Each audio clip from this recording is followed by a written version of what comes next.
হাফিজে কোরআন হওয়া এটি শুধু একটি গৌরব নয়, এটি একটি আমানত এবং জান্নাতে উচ্চ মর্যাদার লাভের সোপান। হাফিজে কোরআন সম্পর্কে কোরআন এবং হাদিসে তাদের মর্যাদা সম্পর্কে অসংখ্য বার বর্ণনা রয়েছে, কিন্তু বর্তমান আহলে হাদিসগণ তা অস্বীকার করার মতোই আচরণ করছে। কোরআনে হাফেজদেরকে মূর্খ বলা, কোরআনে হাফেজদেরকে কোনো অর্থবহ ছাড়া তারা কোরআন পড়ছে এই ধরনের মন্তব্য করা, তারা জাহান্নামে যাবে এই ধরনের কথা বলেও তারা কোরআনের বিরোধিতা করছে এবং হাফেজে কোরআনদের বিরোধিতা করছে। হাফেজ অর্থ হলো সংরক্ষণ করা, কোরআনকে হেফাজত করা। সাপোজ আমরা যদি কথা বলি যে সারা দুনিয়াতে এখন সব কোরআন যদি পুড়ে যায়, বিনাশ হয়ে যায়, সারা পৃথিবী থেকে কোরআন যদি চলে যায়, তাহলে সেই কোরআনগুলি পাওয়া যাবে কোথায়? কোরআনগুলি পাওয়া যাবে যারা হাফেজ তাদের অন্তরে, তাদের মুখস্থতেই ওই কোরআনগুলি হেফাজতে থাকবে।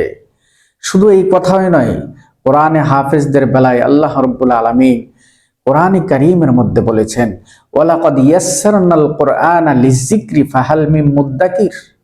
আমি কোরআনকে উপদেশের জন্য আমি সহজ করে দিয়েছি, অতএব তোমরা কি কেহ আছো যে উপদেশ গ্রহণ করবে? অন্যত্র আল্লাহ রাব্বুল আলামিন বলেন, আল্লাযীনা আতাইনাহুমুল কিতাবা হাক্কা তিলাওয়াতিহি উলাইকা ইউমিনুনা বিহি। যাদেরকে আমি কিতাব দিয়েছি এবং তারা যথাযথভাবে তেলাওয়াত করে তারাই হলো মুমিন। হাদিস শরীফের মধ্যে আল্লাহ নবী সাল্লাল্লাহু আলাইহি ওয়াসাল্লাম বলেছেন, বুখারী শরীফের হাদিস, খায়রুকুম মান তাআল্লামাল কুরআনা ওয়া আল্লামা।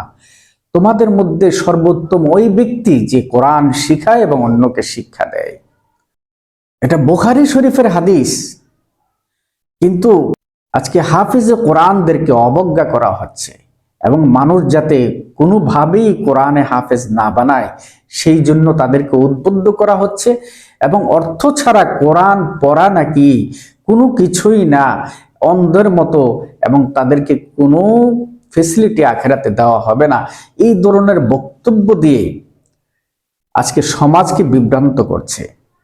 চলুন দেখে আসুন কি বলে।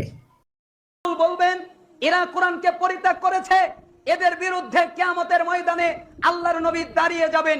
ইবনে তাইমিয়া রাহিমাহুল্লাহ বলছেন, কোরআনকে পরিত্যাগ করেছে কারা? যারা কোরআনের প্রতি ঈমান আনে নাই, এরাও কোরআনকে পরিত্যাগ করেছে।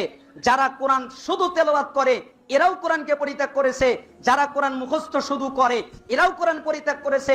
যারা ওই অনুযায়ী আমলও করে, এরাও কোরআন পরিত্যাগ করেছে। এরা প্রত্যেকেই কোরআন পরিত্যাগকারী। আমার এক ভাই বলল, হাফেজেরা জাহান্নামে যাবে, এই কথা বলেনি?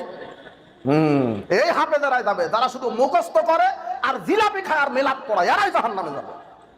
হাফেজ হবে যে যতটুকুন পড়ছে ততটুকুন জানতে হবে যে আমি কি পড়লাম। কাজেই শুধু কোরআন হিফজ করা এটা কোনো বিদ্যাই নয়, এটা ভালোভাবে মনে রাখবেন। আর একজন হাফেজ 10 জন মানুষকে জান্নাতে নিয়ে যাবে, 70 জন মানুষকে জান্নাতে নিয়ে যাবে, এ হাদিস জাল, এটা ঠিক নয়।